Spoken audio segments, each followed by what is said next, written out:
Assalamualaikum warahmatullahi wabarakatuh. Saya Rizka Amelia, NIM 10420012, jurusan Hukum Ekonomi Syariah kelas 2. Di sini saya akan membuat video hasil jawaban UAS Akidah akhlak. Nomor 1. Akhlak adalah sifat yang bertahan dalam diri manusia, sehingga akhlak tersebut muncul dengan sendirinya, tanpa adanya pemikiran atau pertimbangan terlebih dahulu, serta atas kemauan sendiri tanpa adanya paksaan dari orang lain. Secara substansial, akhlak itu memiliki 5 ciri, yaitu: pertama, akhlak kepada perbuatan yang telah tertanam kuat dalam jiwa seseorang sehingga menjadi kepribadian. Kedua, akhlak adalah perbuatan yang dilakukan dengan mudah dan tanpa pemikiran. Ini tidak berarti bahwa saat melakukan sesuatu perbuatan yang bersangkutan dalam keadaan tidak sadar, hilang ingatan, atau gila. Terus, yang ketiga, akhlak adalah perbuatan yang timbul dari dalam diri orang yang mengerjakannya tanpa ada paksaan atau tekanan dari luar perbuatan. Akhlak adalah perbuatan yang dilakukan atas dasar kemauan, pilihan, keputusan yang bersangkutan. Yang keempat, akhlak adalah perbuatan yang dilakukan dengan sesungguhnya, bukan main-main atau karena bersandiwara. Terus yang terakhir, akhlak, khususnya akhlak yang baik, adalah perbuatan yang dilakukan dengan ikhlas, semata-mata karena Allah, bukan karena ingin mendapatkan pujian dari orang lain. Nomor 2, etika dan akhlak adalah sama karena akhlak dan etika merupakan perilaku manusia dalam kehidupan sehari-hari yang telah melekat pada diri seseorang. Akhlak menyangkut hal yang berhubungan dengan perbuatan baik, buruk, benar, dan salah dalam tindakan seorang manusia yang panutannya bersumber dari Al-Quran dan hadis Rasulullah SAW. Sedangkan etika yang bersumber dari hasil budaya dan adat istiadat suatu tempat yang berlaku dalam suatu masyarakat. Persamaan antara akhlak dan etika adalah keduanya membahas masalah baik dan buruk tingkah laku manusia.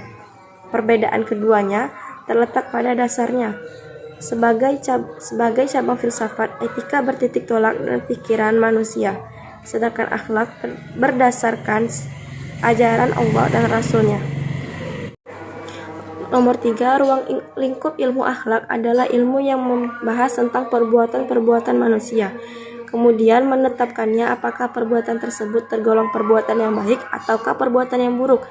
Ilmu akhlak dapat pula disebut sebagai ilmu yang berisi pembahasan dalam upaya mengenal tingkah laku manusia, kemudian memberikan nilai atau hukum kepada perbuatan tersebut, yaitu apakah perbuatan tersebut tergolong baik ataukah buruk.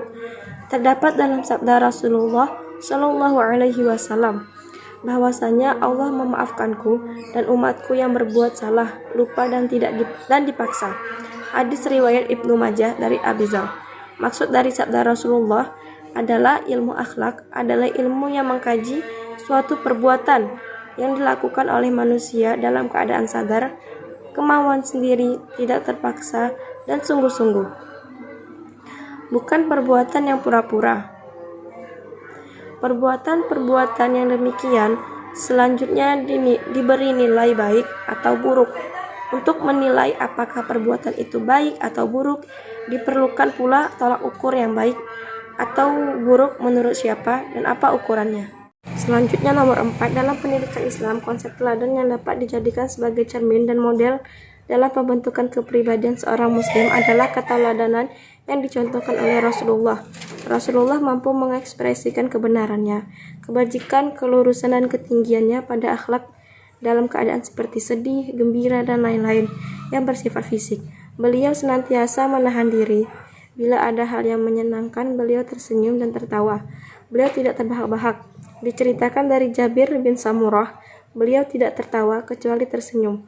Jika menghadapi sesuatu yang menyedihkan, beliau menyembunyikan serta menahan amarah. Jika kesedihannya terus bertambah, beliau pun tidak mengubah tabiatnya yang penuh kemuliaan dan kebajikan.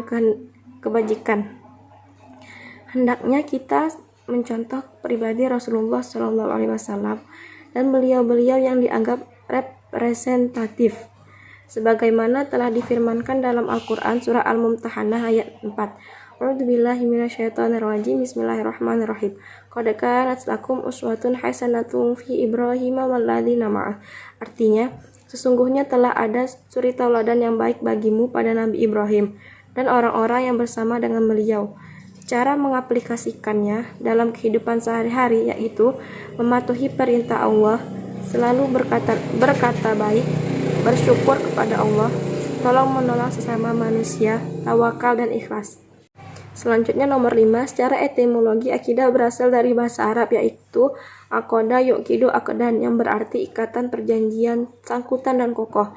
Sedangkan menurut istilah atau terminologi, akidah ialah dasar pokok-pokok kepercayaan atau keyakinan hati seseorang muslim sebagai sumber keyakinan yang mengikat.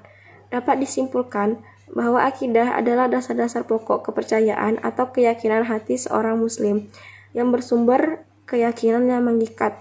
Sementara akhlak berasal dari bahasa Arab juga, yaitu khalaqa yakhliqu, yang artinya tingkah laku, perangai, tabiat, watak, moral, atau budi pekerti. Dalam Kamus Besar Bahasa Indonesia, akhlak dapat diartikan budi pekerti, kelakuan. Jadi akhlak merupakan sikap yang telah melekat pada diri seseorang dan secara spontan diwujudkan dengan dalam tingkah laku atau perbuatan. Jika tindakan itu baik menurut agama, akal, maka disebut akhlak yang baik atau akhlakul karimah atau juga akhlakul mahmudah. Akan tetapi apabila tindakan itu berupa perbuatan-perbuatan yang jelek, maka disebut juga akhlakul tercela atau akhlakul mazmumah. Akidah adalah gudang yang kokoh yang mampu menciptakan kesadaran diri bagi manusia untuk berpegang teguh kepada norma dan nilai-nilai norma yang luhur. Akidah erat hubungannya dengan akhlak. Akidah merupakan landasan dan dasar pijakan untuk semua perbuatan. Akhlak adalah segenap perbuatan baik dari seorang mukallaf, baik hubungannya dengan Allah, sesama manusia, maupun lingkungan hidupnya. Berbagai amal perbuatan tersebut akan memiliki nilai ibadah dan terkontrol dari berbagai penyimpangan jika ditimbangi dengan keyakinan yang kuat. Oleh sebab itu, keduanya tidak dapat dipisahkan seperti halnya jiwa dan raga. Sekian dari saya. Wassalamualaikum warahmatullahi wabarakatuh.